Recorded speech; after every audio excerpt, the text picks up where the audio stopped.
صل على محمد. بسم الله الرحمن الرحيم. الحمد لله رب العالمين. اللهم صل وسلم على سيدنا محمد مفتاح باب رحمة الله عدد ما في علم الله صلاة وسلاما دائمين بدوام ملك الله وعلى آله وصحبه ومن والاه ومن تبع سنته واقتدى بهداه إلى يوم لقاء الله. أما بعد. السلام عليكم ورحمة الله وبركاته.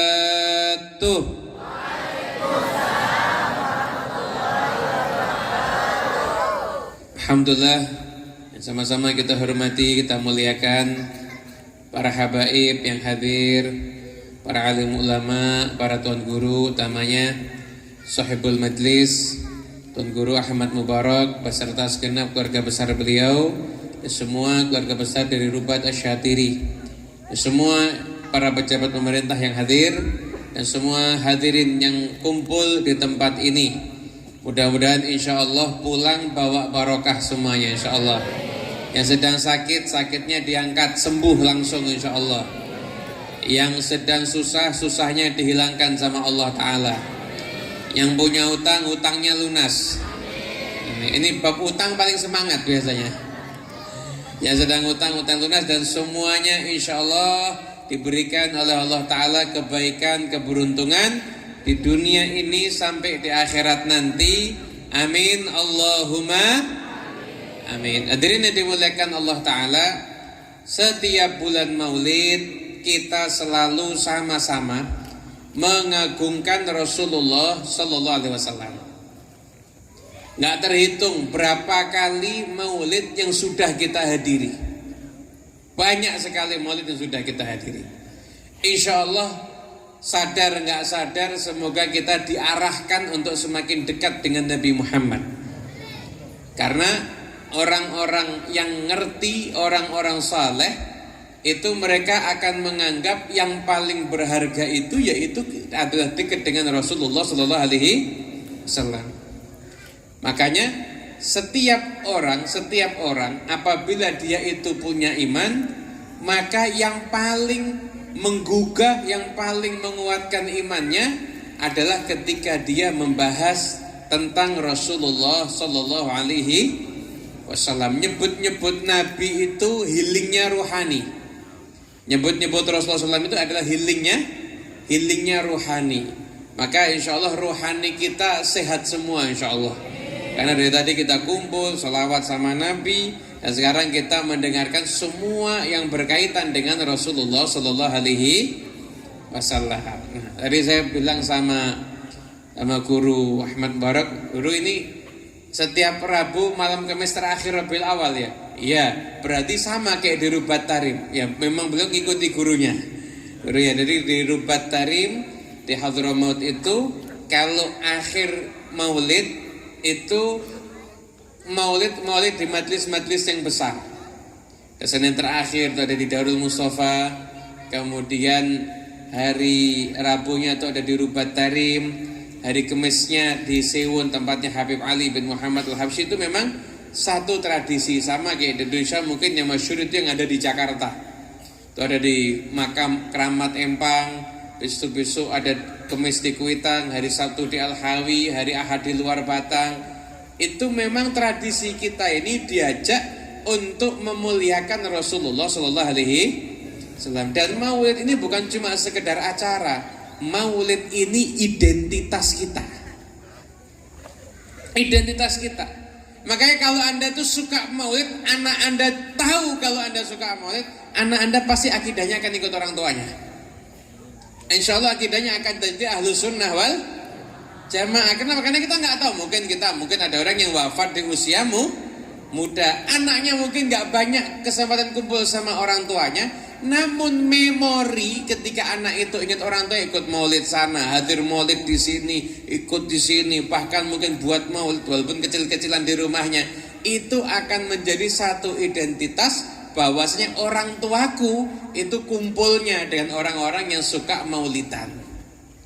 Itu jadi satu identitas untuk kita semuanya.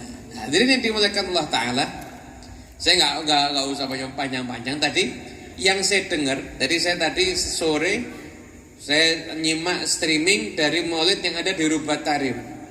Lah isi ceramah yang sana saya sampaikan di sini gitu aja udah. Kan enak, tinggal translate ya. Kan tinggal translate ya. Itu di sana yang ceramah Mufti Al-Habib Abu Bakar bin Faqih. Tadi yang ceramah ada di Rubat Tarim. Nasihatnya begini, ini nasihat penting sekali. Beliau itu menyampaikan satu pesan, karena beliau ini seseorang yang soleh. Jadi orang soleh itu sebelum lisannya bicara, mata hatinya udah nyala, sehingga pembicaraan beliau itu sesuatu yang diperlukan oleh orang yang mendengarkan. Beliau mengatakan rusaknya akhir zaman itu ketika umat jauh daripada ilmu. Rusaknya akhir zaman ketika umat jauh daripada ilmu. Ilmu itu apa? Ilmu itu warisannya Nabi Muhammad. Min sudur ila sudur ila sudur ila sudur sampai ke kita semuanya. Jadi yang saya anggap ilmu itu ilmu yang warisan Nabi, yang dari Nabi ke sahabat, ke tabiin terus ke guru sampai ke kita. Jadi yang Anda lihat ada di WhatsApp, di share-sharean, di YouTube, itu informasi. Itu informasi. Ilmu itu yang dari orang-orang soleh. Kalau orang soleh menyampaikan di YouTube ya ilmu. Karena YouTube-nya kan hanya sekedar perantara.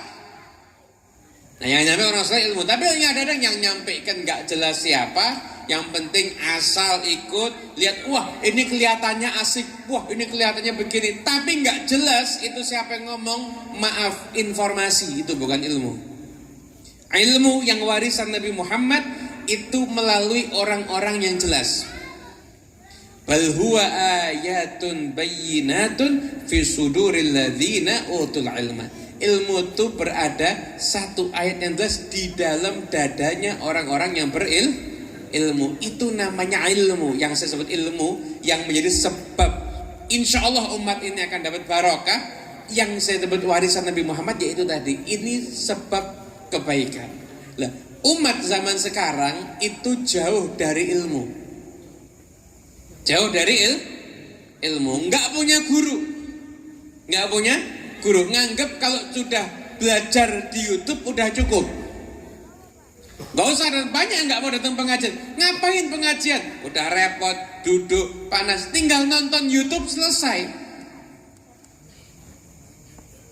Maaf ditanya nih, pernah LDRan? Pernah LDRan? Yang halal. Jangan yang haram nggak dibahas ini. Yang halal, misalkan suami istri, suaminya pergi misalkan umroh, bukan belum bisa ngajak istri, kan LDR itu kan. Saya nanya, enak ketemu apa video call? Enak ketemu atau video call? Ketemulah sama, hadir majelis ilmu itu langsung ketemu. Video call itu beda. Hadir Anda duduk lihat pengajian di YouTube, betul informasi dapat, tapi ruhaniyah majelis tidak didapat kecuali Anda kumpul. Kenapa? Jasad perlu dipertemukan. Jasad itu perlu dipertemukan. Jadi, tapi jangan baper-baper loh ya. Akhirnya dia mencari bahan status buat yang suka LDR nanti akhirnya. Kita bisa bertegur sapa dan berkomunikasi, namun jasad tetap perlu dipertemukan. Itu kalau perempuannya salihah, silahkan jasad kita bertemu setelah engkau membayar mahar terlebih dahulu. Setuju? Cuma jasad bertemu belum membayar mahar. Nah, hadirin yang dimuliakan Allah Ta'ala, tadi saya bilang rusaknya zaman karena ilmu. Ketika orang udah jauh dari ilmu, artinya orang jauh dari Nabi. Jauh dari ilmu itu jauh dari Nabi Muhammad. Kalau udah jauh dari ilmu itu rusak. Makan haram nggak nyadar, berbuat haram nggak nyadar, ngerusak anak dikira didik anak, ngerusak anak dikira didik anak, nggak ngerti. Kenapa? Jauh dari ilmu. Ada orang tua seneng nyenengkan anaknya terus. Anak yang minta apa aja dikasih. Maaf, itu bukan namanya didik. Nggak seperti itu. Kita ini sekarang udah jauh dari tradisi orang soleh didik anak, udah sangat jauh. Simpel aja, sepele. Saya mau nanya, ini terutama ibu-ibu. Bu, halo, masih hidup? Masih, alhamdulillah. Bu, kalau nyuruh anaknya tidur malam itu, nak tidur besok sholat subuh, atau nak tidur besok sekolah, yang mana? Nah, tidur besok sekolah. Berarti anak itu tidur, pikirannya yang paling penting apa? Akhirnya dibangun sekolahnya tetap susah. Kita nggak pernah berpikir, nah tidur besok sholat subuh. Dari kecil anak itu diajarin yang paling penting sholat subuhnya. Karena kalau sholat subuh dapat, sekolahnya dapat. Sekolahnya dapat. Lah kalau anak dari kecil udah nggak begitu memperdulikan aturan Allah, lihat dia udah gede orang tuanya nggak diperdulikan. Kenapa? Udah nggak akan diperdulikan. Allah aja Tuhannya nggak diperdulikan, apalagi orang tua. Itulah ini rusaknya umat itu karena jauh dari ilmu agama. Yang ilmu agama itu adalah warisannya Rasulullah Sallallahu Alaihi Wasallam. Maka beliau memberikan nasihat tadi, saya coba aja inti nasihatnya, jangan jauh-jauh dari ilmu. Punya guru itu wajib. Punya guru itu wajib. Zaman sekarang ini orang kalau nggak punya guru bingung. Lihat ada yang viral ikut, yang viral lama-lama redup, ada yang viral lagi ikut, lama-lama redup lagi. Gitu. Itu Sayyidina Ali bin Abi Thalib beliau pernah menyampaikan an-nasu salah satu. Manusia itu ada 3 macam. Ini saya lihat ini cocok sama zaman sekarang ini. Yang pertama alimun rabbani. Orang alim rabbani. Orang alim yang bisa mentarbiyah orang lain. Yang bisa mentarbiyah orang lain. Yang pertama. Yang kedua al-muta'allimu ala sabilin najat. Pencari ilmu tapi ngikuti jalur keselamatan. Artinya belajar ilmu, gurunya benar, sanad gurunya juga benar. Itu yang nomor 2. Yang nomor 3 hamajun ru'aun adba'u kulli na'ikid. Yang kedua adalah debu-debu yang berterbangan mengikuti setiap ada yang bersuara dengan keras. Ibarat orang-orang yang gak jelas, tiap ada yang viral ikut, viral lagi ikut, ini lagi ikut. Yang viral pertama, maulid bagus. Viral kedua, enggak usah maulid. Viral ketiga, maulid lagi. Akhirnya hidupnya bingung dan bingung. Kenapa? Karena enggak punya guru. Nah kalau orang udah ketemu alimun rabbani, guru tapi yang rabbani, yang levelnya itu bisa mentarbiyah, ini level-level tinggi ini. Guru yang udah selesai sama dirinya. Dirinya udah selesai. Enggak dikuasai nafsu, nggak dikuasai materi, nggak dikuasai cinta popularitas, nggak dikuasai urusan-urusan duniawi macam-macam, itu alimun rabbani. Itu udah selesai sama dirinya. Jadi udah nggak ada ambisi macam-macam kecuali Allah, Rasul, itu aja. Itu alimun rabbani. Itu alimun rabbani itu yang akan bisa mentarbiyah orang. Lah muta'allimun al-sabilin najat itu yang ikut mereka. Yang nomor 3 ya ikut itu tadi. Pokoknya madhabnya madhab YouTubiah. Madhabnya madhab YouTubiah, madhab baru ini. Pokoknya setiap yang ada viral di YouTube langsung dia ikut. Nah inilah pentingnya. Makanya sahabat Nabi SAW itu nggak pernah meninggalkan ilmu. Sayyidina Umar bin Khattab alim apa enggak?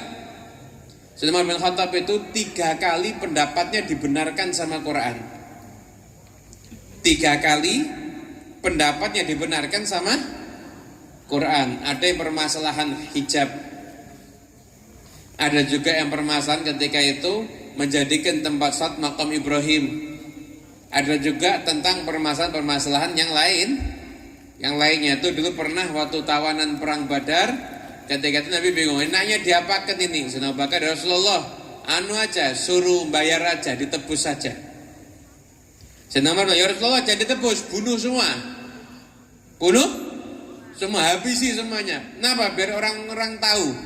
Biar orang-orang tahu Islam itu betul-betul enggak main-main. Sekali berjuang ya berjuang terus.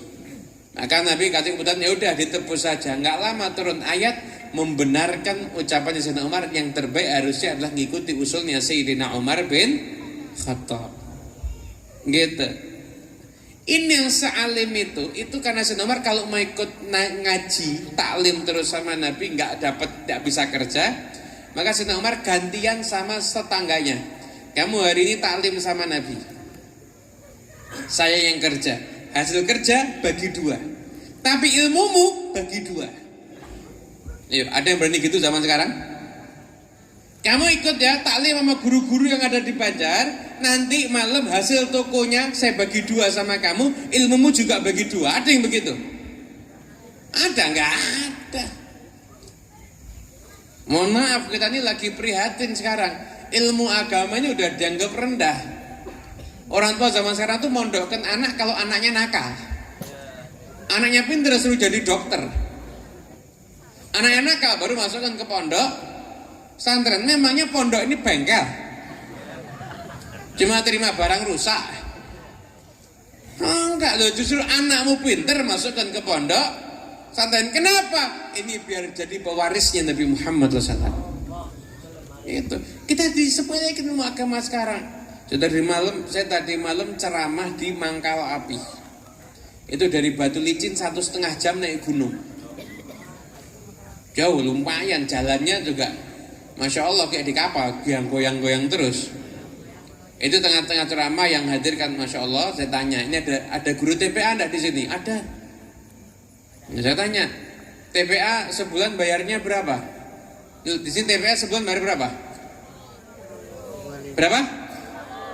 10? 50. Di sana TPA sebulan 10.000. Saya tanya, sebulan 10.000 itu yang bayar berapa persen? Malu-malu, yang bayar cuma 60%, yang 40% nggak bayar. Saya bilang berarti yang manusia cuma 60%, yang 40% spesies baru itu. Nggak tahu ya, kecampur jin, binatang atau apa, nggak tahu, wallahu a'lam. Anda pengen di sini ada guru TPA enggak? Ada guru TPA yang datang? Ada enggak guru TPA? Kalau ada, saya pengen tanya, nih SPP 50.000 itu yang bayar berapa persen itu? Ya Allah, kadang-kadang belanja skincare nggak pernah telat. Ada SPP TPA anaknya nggak pernah bayar. Masa manusia model begitu? Kuota HP nggak pernah telat, SPP TPA nggak pernah bayar. Iya kan? Rokok, ya Allah, malam rokok habis keluar cari rokok. Tengah malam siap. Kalau bangun tidur nggak usah subuh dulu, ngerokok dulu. Pusing kalau nggak ada rokok. Rokok nggak boleh terlambat, SPP TPA terlambat terus. Ada yang model begitu? Banyak kata guru. Kan aneh. Ini tandanya warisan Nabi itu tidak dianggap satu hal yang istimewa. Makanya intinya maulid itu bukan ya Anda datang gini, ini identitas tadi saya sampaikan. Tapi pokoknya itu ketika Anda pulang seperti apa keadaan Anda, itu intinya maulid. Itu intinya maulid. Tambah cinta nggak Anda dengan Rasulullah SAW? Itu intinya. Coba kita nih ulama mengatakan Sholawat sama Nabi itu hukumnya apa? Hukumnya wajib apa sunnah? Wajib apa sunnah? Yang jawab wajib. Wajib apa sunnah? Sunnah? Coba. Kelompok wajib sallallahu Nabi Muhammad ikut sholawat. Kelompok sunnah sallallahu Nabi Muhammad. Oh, kelompok sunnah dikit. Yang banyak kelompok sholawat sama Nabi Muhammad. Menurut mayoritas ulama yang sepakat semuanya, sholawat ketika sholat wajib. Orang sholat nggak sholawat sama Nabi, sholatnya nggak sah. Mau sujud sampai kepalanya retak, sholawat nggak sah. Nggak sholawat, sholatnya nggak sah. Paham ya? Sholat khusyuk udah. Khusyuk kalau perlu ada bom nggak noleh dia. Tapi ketika sholat kok nggak baca sholawat, sholatnya nggak sah. Maka sholawat di dalam sholat itu hukumnya wajib. Sholat jenazah, dia sholat jenazah kalau perlu sampai jenazah bangun lagi. Tapi kalau nggak sholawat, sholat jenazahnya nggak sah. Khutbah Jumat, Masya Allah, yang datang sampai nangis semua karena kelaparan, khutbahnya panjang. Tapi kalau nggak sholawat, khutbah Jumatnya nggak. Bahkan khutbah Jumat yang wajib sholawat, kalau diganti baca ayat innallaha wa malaikatahu yusholluna 'alan nabi ya ayyuhalladzina amanu shallu 'alaihi wa sallimu taslima, diganti ayat itu nggak sah. Wajibnya itu sholawat. Wajibnya itu adalah sholawat. Ganti ayat itu nggak sah. Wajibnya sholawat. Khutbah Jumat itu orang harus sholawat. Dalam hal itu mayoritas ulama semua sepakat sholawat hukumnya wajib. Di luar itu ada yang mengatakan wajib paling tidak sehari sekian kali.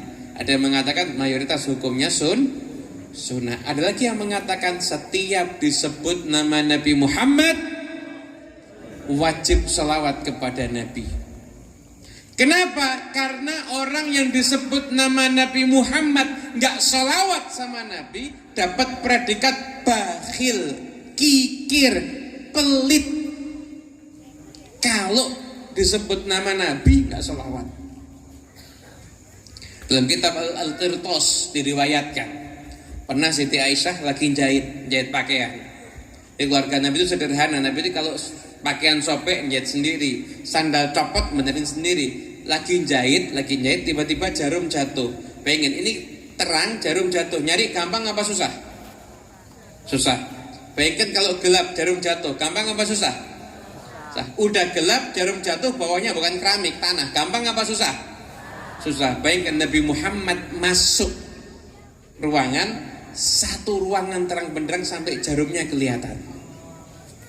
Sudah saya bilang, ya Rasulullah ma'addu'a wajhak, terangnya wajahmu ya Rasulullah. Kata Nabi apa? Wailun liman lam yarani yaumal qiyamah, celaka orang yang gak bisa lihat aku nanti ada di hari kiamat. Jadi Aisyah nanya, ya Rasulullah, siapa yang gak bisa lihat engkau? Orang pelit. Lu gimana? Gak sedekah, gak zakat? Enggak. Disebut namaku gak mau sholawat.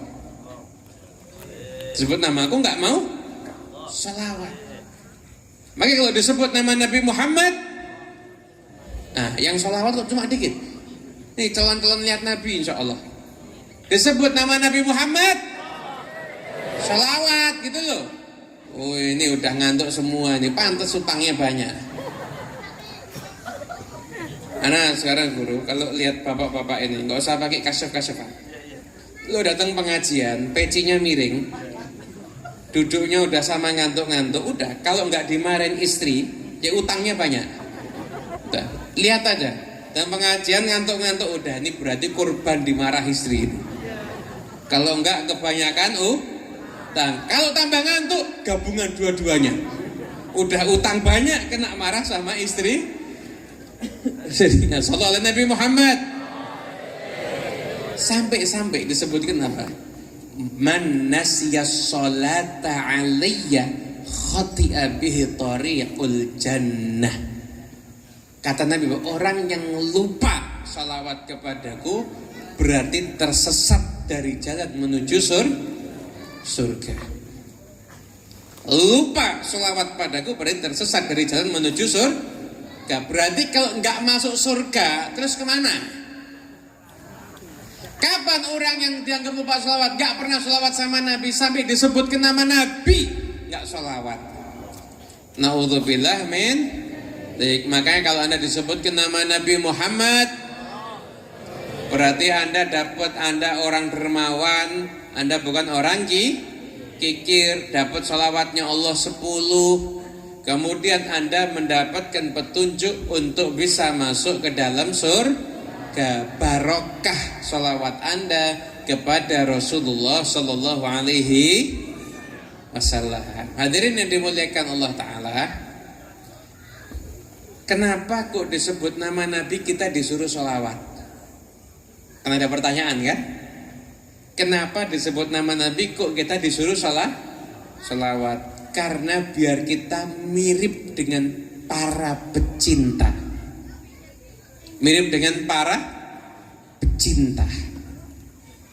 Orang kalau sudah cinta dengan sesuatu, nama kampungnya yang dicintai disebut aja dia udah geter hatinya. Betul apa betul? Wah, adiknya goyangan, kucingnya lewat, ya Allah kucingnya kekasihku lewat ini. Wah, itu udah melambung ya.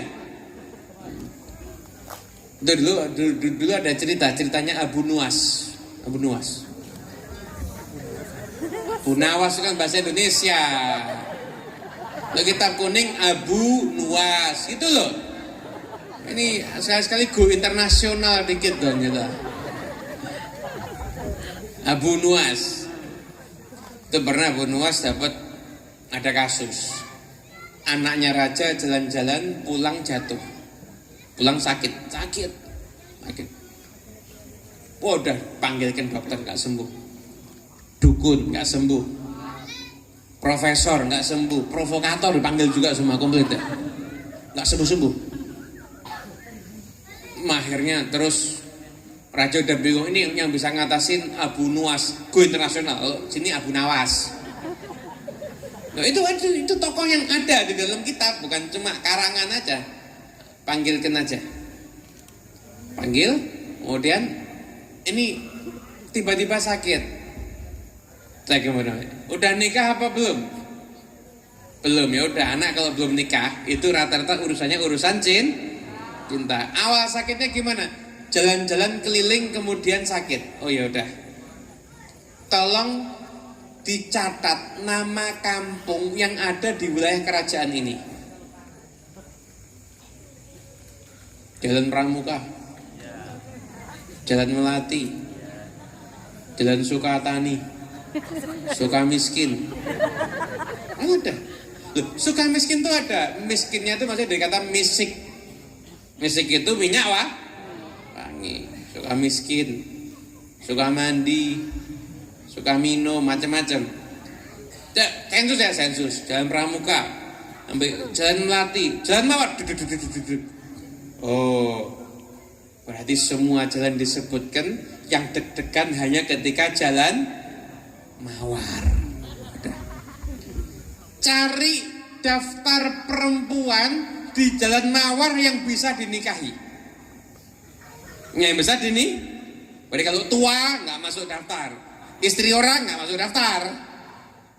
Yang bisa oke, janda masuk, perawan masuk daftar. Catat semua, Markona, apalagi Elizabeth, Cynthia, kemudian apa lagi namanya, Cempluk, macam-macam, nama. Sebutkan Elizabeth, Isabella. Itu kan orang sekarang ngasih nama orang kan aneh-aneh kan? Aneh-aneh. Dulu ada waktu sekolah, gurunya pernah bingung. Itu pernah ada namanya Muhammad Hitler, Rudius Iqbal, Ibnu Tina Sagita. Betul. Muhammad nama nabi, ya kan? Hitler nama pembunuh. Rudius kan nama pendeta. Paus, Paulus, ya kan?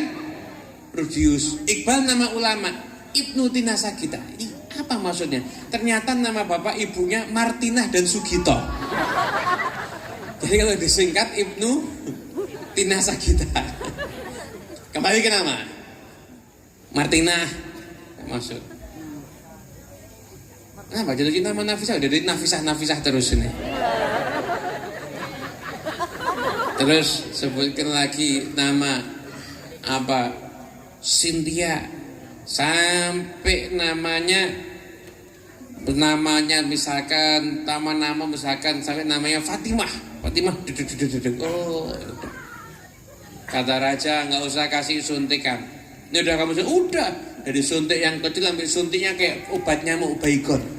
Dijos suntiknya tetap nggak sembuh. Obatnya satu, Fatimah di Jalan Mawar. Itu obatnya. Betul? Oh iya tuh. Ini udah nggak bisa gerak, ini udah nggak mau gerak, diem aja. Kata raja, nak, yuk siap-siap mandi terus ngelamar Fatimah di Jalan Mawar. Dari tidur langsung berdiri ke kamar mandi. Itu namanya orang cinta. Nah, orang kalau cinta itu disebut namanya dicintai ada getaran. Makanya kita ini diwajibkan cinta Nabi. Getarannya pecinta Nabi kalau disebut nama Nabi Muhammad, dia sholawat pada Rasulullah SAW. Saya niru koriknya biar jantungnya sehat semua ya. Jadi disebut nama Nabi Muhammad SAW semuanya sholawat begitu. Nah yuk kita pulang dari majelis maulid ini bawa semangat, bawa cinta Nabi, tiru akhlaknya Nabi. Kita pengen enggak Nabi Muhammad tuh seneng sama kita? Pengen enggak kira-kira Nabi Muhammad lo duduk sama sahabat di alam barzah, ini umatku nih yang ikut pengajian Guru Ahmad ini fulan atau fulanah ini luar biasa. Insya Allah masuk kategori umat prioritas. Kan kalau di bank ada nasabah prioritas ya kan? Nggak pakai antri nggak nasabah prioritas. Kalau mau setor banknya datang, banknya yang datang bukan dia yang datang ke bank.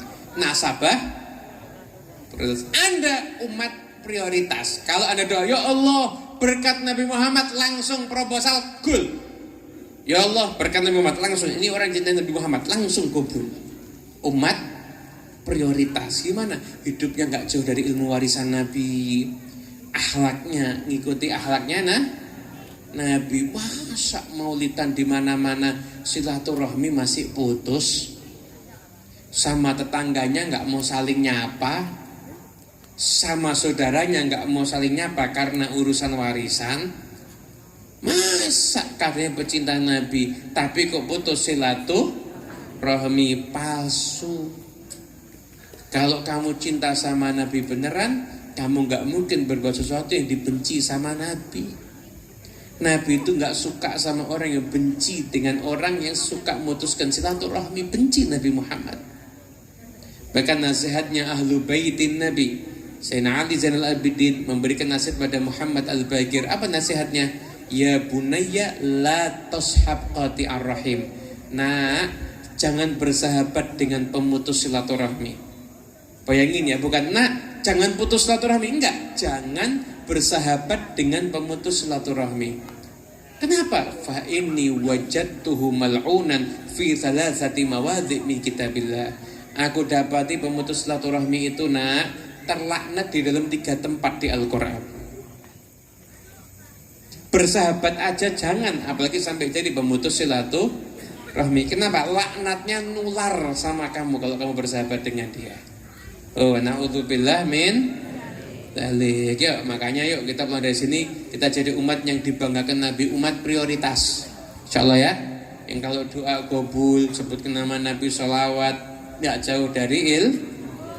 Allah Ta'ala kabulkan hajat kita semuanya. Dan guru kita, Guru Ahmad, insyaallah dimudahkan semua hajatnya. Pembangunan pondoknya dimudahkan sama Allah Ta'ala. Semoga bukan cuma ini, samping-sampingnya semuanya insyaallah. Berhasil beliau beli, beliau bangun menjadi tempat yang insya Allah jadi pelabuhannya para penuntut ilmu. Semoga dari Rubat ini keluar orang-orang yang dibanggakan Allah dan Rasulnya. Dari majlis ini semua yang hadir jadi orang yang dibanggakan Allah dan Rasulnya. Siapapun di antara kita yang punya hajat, semoga hajatnya kabul. Allah angkat semua penyakit kita, kabulkan semua hajat kita, berikan kehidupan pada kita semua kehidupan yang berkah, rumah tangga sakinah, mawaddah warahmah, keturunan soleh dan solihah. Yang belum dapat jodoh yang soleh solehah insyaallah. Insyaallah berikan rezeki yang lancar, berlimpah ruah, mengalir dari segala arah, didapat nggak pakai susah payah, dan insyaallah kita semua di akhir usia kita dalam keadaan husnul khatimah. Sallallahu ala sayyidina Muhammadin ala hadhihi niyyah wa kullu salih wa ala man asrafuna salihun wa nama syekhuna bimil bihadi da'wat bil munasabat wa ila khadatin Nabi Muhammad sallallahu alaihi wasallam. Al-Fatihah. Syaitan rajim. Bismillahirrahmanirrahim. Iyyaka na'budu wa iyyaka nasta'in ihdinas siratal mustaqim siratal ladzina an'amta 'alaihim ghairil maghdubi 'alaihim waladdallin. Amin ya rabbal alamin. Dari saya cukup sekian. Wassalamualaikum warahmatullahi wabarakatuh. Waalaikumsalam warahmatullahi wabarakatuh.